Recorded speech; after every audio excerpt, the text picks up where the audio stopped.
Alain Prat est maquettiste. C'est lui qui effectue les tests en soufflerie. Et les résultats sont probants. C'était très bon par rapport à tout ce qui avait pu se faire auparavant. Le gain est énorme. Sa forme aérodynamique réduit de 20% la résistance à l'air. Mais toutes ces innovations font-elles du TGV le train le plus rapide du monde? Avant sa mise en service en 1981, la SNCF veut envoyer un signal fort au monde entier. Elle veut battre avec son TGV, désormais appelé le TGV Sud-Est, le record du monde de vitesse sur rail établi en 1955 à 331 km/h. Dans le plus grand secret, des conducteurs d'essai sont sélectionnés pour ce record. Jacques Ruiz en fait partie. On faisait les essais avec notre tram, mais nous, on n'avait pas le droit d'en parler autour de nous, aux collègues de travail. Même à la famille, on n'avait pas le droit de dire ce qu'on faisait. Le 26 février 1981, le TGV se montre pour la première fois au monde entier, qui n'a qu'une question en tête. Est-il le train le plus rapide du monde? Il fallait montrer que toute la technologie qu'on maîtrisait à ce moment-là était applicable sur les TGV. Alors j'attends l'autorisation de départ. Oui, oui. Départ. Alors départ.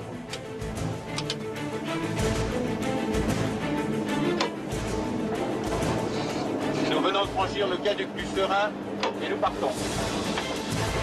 Quand ils ont fait le record du monde, ce qu'ils craignaient, c'est un accident, un déraillement.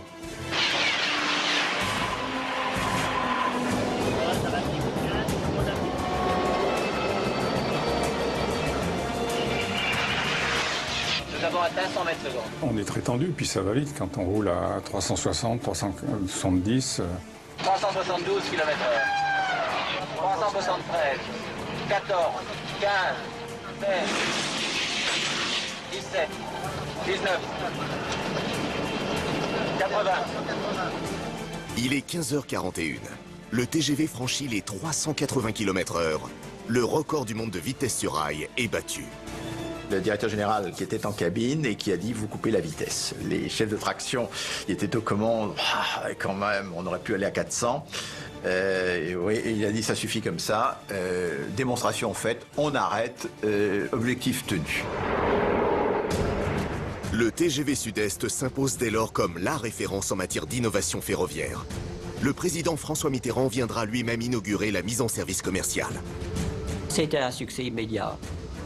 Et je dirais même un succès qui a été connu mondialement et qui a été envié très très vite.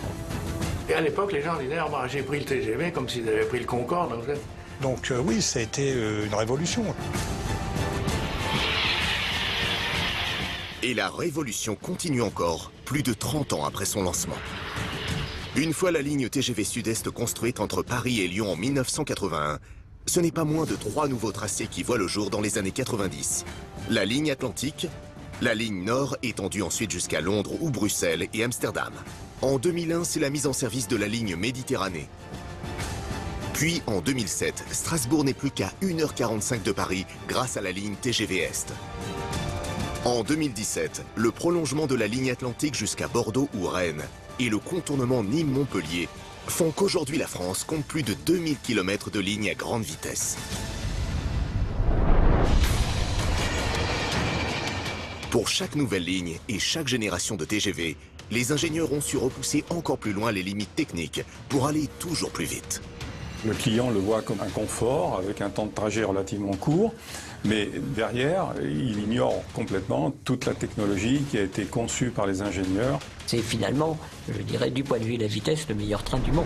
Même les Japonais ne roulent pas aujourd'hui autant que nous à 320 km/h. Un exploit qui paraît d'autant plus incroyable que ce train roule uniquement à l'électricité. Mais comment alimenter un TGV en courant électrique?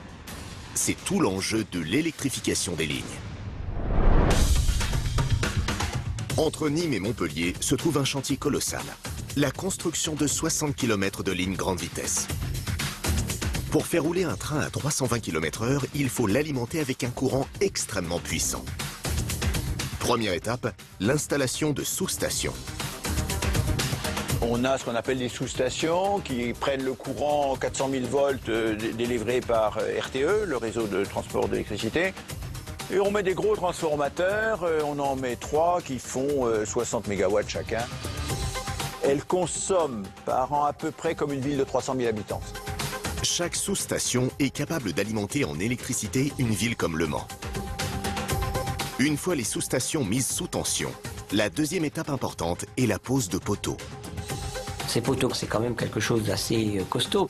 Donc les poteaux, en général, on les garde très longtemps, hein, parfois 50 ans, parfois plus. Pour s'assurer de la longévité et de la résistance de ces poteaux, des travaux de forage sont réalisés. Le poteau sera ainsi enterré dans le sol pour 1/3 de sa hauteur. La dernière étape, mais la plus capitale pour le TGV, est l'installation du fil caténaire. C'est ce fil qui va acheminer l'électricité des sous-stations au TGV. C'est un câble de cuivre installé sur les poteaux à 5,8 m du sol. La caténaire grande vitesse est une caténaire qui doit être légère. Quand on dit légère, c'est quand même une section de cuivre à peu près de la taille d'une pièce de monnaie. Et c'est du cuivre le plus pur possible. Beaucoup de gens pensent que c'est quelque chose d'assez souple, mais en réalité, si vous tenez dans votre main un morceau de caténaire, vous ne pouvez pas la plier. Et en plus, c'est quelque chose qui est en cuivre, donc quelque chose de très cher. 1 km de système caténaire coûte en moyenne 100 000 €. Et pour que le TGV puisse rouler à 320 km/h, ce fil de contact fait l'objet d'ajustements au millimètre près. Ce qu'il faut, c'est pouvoir avoir un fil parfaitement tendu, droit, donc qui ne fasse pas, je dirais, la chaînette, en fait. En effet, lorsqu'on tend un fil caténaire entre deux poteaux, il a une tendance naturelle à tomber en son centre. Alors pour éviter ce phénomène, on installe un câble porteur avec des pendules qui permettent de maintenir le fil caténaire parfaitement droit. Mais le fil caténaire est également sensible aux variations de température. Par exemple, en cas de forte chaleur, le fil va se dilater. Alors sur chaque poteau, on installe des poulies et des contrepoids qui vont compenser les déformations du fil caténaire. C'est comme ça que vous avez une caténaire qui est tendue à la valeur que l'on veut et qui maintient cette tension quelle que soit la température.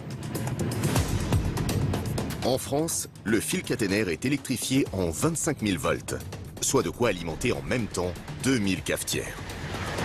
Mais comment ce courant très puissant qui circule dans le fil est-il capté par le TGV ? Comment on capte le courant? Là, on a les fils caténaires qui sont au-dessus du TGV et on utilise un pantographe. Le pantographe est ce qui permet de faire le lien entre le fil caténaire et le TGV. Cette imposante pièce métallique de 150 kg est composée d'un bras articulé en aluminium qui se déplie pour venir toucher le fil caténaire. La partie qui est en contact avec le fil s'appelle l'archet. C'est le même principe qu'une autotamponneuse de fête foraine, sauf qu'un TGV roule à 320 km/h. Lorsque le fil caténaire frotte à cette vitesse sur l'archet du pantographe, le risque de casse est grand. Il a fallu trouver une solution. Le caténaire a fait ça. Ça fait un zigzag. Parce que ça permet justement de balayer toute la largeur de la semelle de contact du pantographe. Si elle était droite, le pantographe il serait coupé en deux au bout de quelques kilomètres. Hein. Aujourd'hui, le TGV possède le pantographe le plus performant au monde. Certains composants sont même classés secret industriel. Car nombreux sont ceux qui envient la vitesse de notre TGV. Une fois que le pantographe récupère l'électricité, que se passe-t-il à l'intérieur du train? Tout se joue au niveau de la motrice. La motrice, c'est l'avant du train, ce qui remplace les anciennes locomotives. En voici une en partie désossée.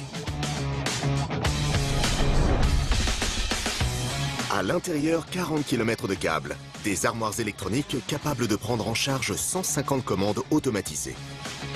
Une motrice, c'est une petite usine dont le plus gros composant, finalement, c'est le transformateur qui va transformer le courant qui arrive en 25 000 volts en courant qui est digestible par les moteurs. Donc si on refait simplement, le TGV capte son énergie électrique à partir de la caténaire. Donc c'est le pantographe qui capte l'énergie directement et la transmet au transformateur qu'on appelle transformateur principal. Ce transformateur transmet l'énergie électrique au bloc moteur qui lui-même la retransmet au moteur de traction pour entraîner le train en mouvement. Mais tout cela serait inutile sans un moteur ultra puissant.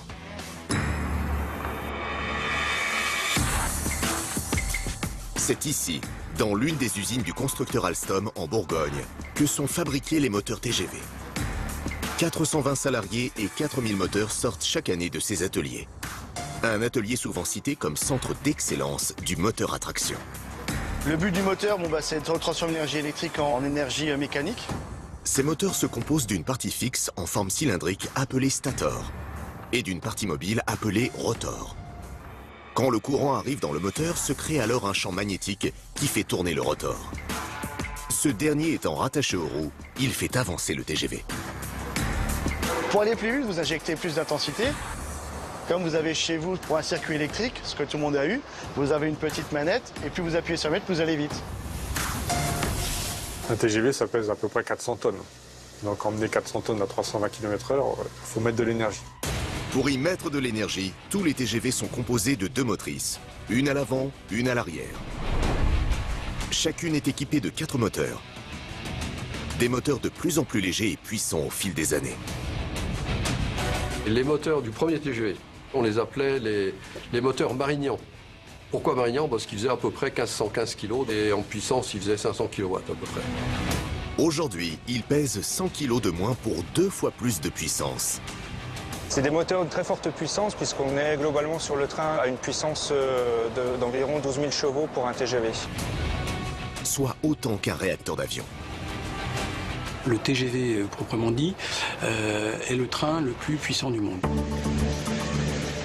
Le plus puissant, mais aussi le plus écologique, car le moteur TGV a une particularité surprenante qui lui est propre. Le TGV, quand il freine, il renvoie l'énergie dans le réseau électrique. Quand le TGV ralentit, les moteurs se mettent à tourner en sens inverse. L'énergie mécanique est ainsi transformée en énergie électrique, remontant jusqu'au fil caténaire. Un TGV, quand il freine, il se comporte comme une mini-centrale électrique. La consommation d'un TGV s'en trouve considérablement réduite. Vous dépenserez autant d'énergie en allant avec un vélo électrique de Paris à Marseille qu'en prenant le TGV.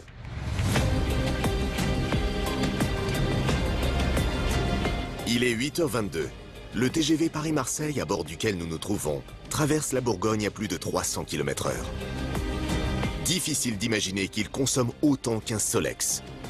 Mais ce TGV cache un autre secret qui a révolutionné la grande vitesse sur rail.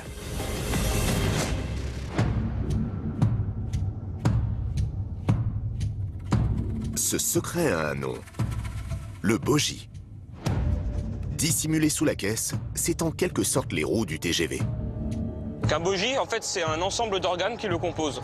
Donc il y a des essieux, un système de freinage, des suspensions et des amortisseurs. Donc le bogie, son rôle, c'est de permettre la liaison entre le rail et la caisse du TGV. C'est principalement de l'acier, donc c'est de la grosse mécanique. Hein. Un bogie en lui-même, ça fait environ 7 tonnes. Et en fait, l'ensemble du TGV pèse quand même 400 tonnes, donc en roulant à 300 km/h, il faut quand même quelque chose d'assez costaud pour pouvoir justement soutenir tout ce poids. Lors de la conception du premier TGV, les ingénieurs décident de changer l'emplacement de ces bogies. En général, dans une voiture voyageur classique, on a un bogie à chaque extrémité. L'innovation du TGV, c'est que l'on a mis un bogie qui va supporter 2 extrémités de la caisse. Le tout va être relié par un anneau d'intercirculation. Ça n'avait jamais été fait en grande vitesse. C'était vraiment un concept complètement innovant. Le TGV a 2 fois moins de bogies que les trains traditionnels. Et cela a son importance quand on cherche à aller toujours plus vite. On a moins de frottement, comme on a moins de bogies, donc du coup le rendement est meilleur, du coup on peut se permettre aussi d'aller plus vite. En mettant les bogies entre les voitures et non sous les voitures, on abaisse le centre de gravité du train. Et donc on accroît sa stabilité. Le bogie entre 2 voitures offre un atout conséquent en aérodynamisme. Chaque remorque est solidaire avec le même bogie. Ça nous permet de réduire au maximum l'espace entre 2 remorques, ainsi éviter les turbulences par rapport à l'air. L'air qui place sur le côté du matériel, il suit la forme. Ben, s'il y a un trou, il rentre dedans. Et après, il ressort. Ben oui, mais c'est un frein. Et en installant les bogies entre l'instant la machine tient le coup, le TGV prend de plus en plus de vitesse. 480 plus 5, Et la barre des 500 est approchée. Et lorsque la barre des 500 approche, Là, les gens sont en train de prendre conscience qu'ils sont en train de rouler très très vite. Et là, il y a un silence profond qui commence à s'installer. Tout le monde se met assis, tout le monde met les mains sur les accoudoirs.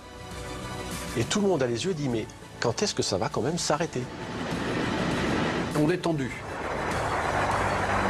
À mi-parcours, le TGV a 2 km/h d'avance sur le temps de référence. Je suis à 100% de puissance. Tout le monde regarde les écrans, tout le monde regarde la vitesse.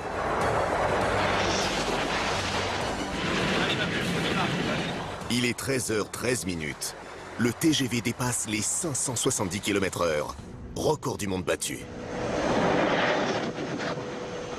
À l'attention de tous, après contrôle et validation, la valeur officielle de la vitesse atteinte dans notre marche est de 574,8 km/h. 574,8. 574,8. Je me suis dit, c'est la marche du siècle, t'en feras qu'une dans ta vie comme ça, c'est extraordinaire. Grâce à ce record, le TGV français assoit encore plus sa réputation de train le plus rapide du monde. Mais derrière cet exploit se cache une autre mission. En poussant le TGV à son maximum, les ingénieurs enregistrent une multitude d'informations extrêmement précieuses. Le record est la cerise sur le gâteau. Ce qui était très important, ce sont tous les essais qui se sont déroulés auparavant. Il y avait déjà 300 capteurs le long de la voie. On faisait de la mesure acoustique, on faisait de la mesure de vent, on faisait de la mesure vibratoire sur la voie, on faisait de la mesure vibratoire sur les ouvrages. Il y avait en gros 300 capteurs aussi sur le train. Donc en tout, il y avait en gros 600 capteurs. Qui ont permis de pouvoir emmagasiner des milliers, je dirais même des millions d'enseignements sur tous les paramètres de circulation. Des millions de données qui permettent aux ingénieurs d'améliorer sans cesse les performances des TGV commerciaux.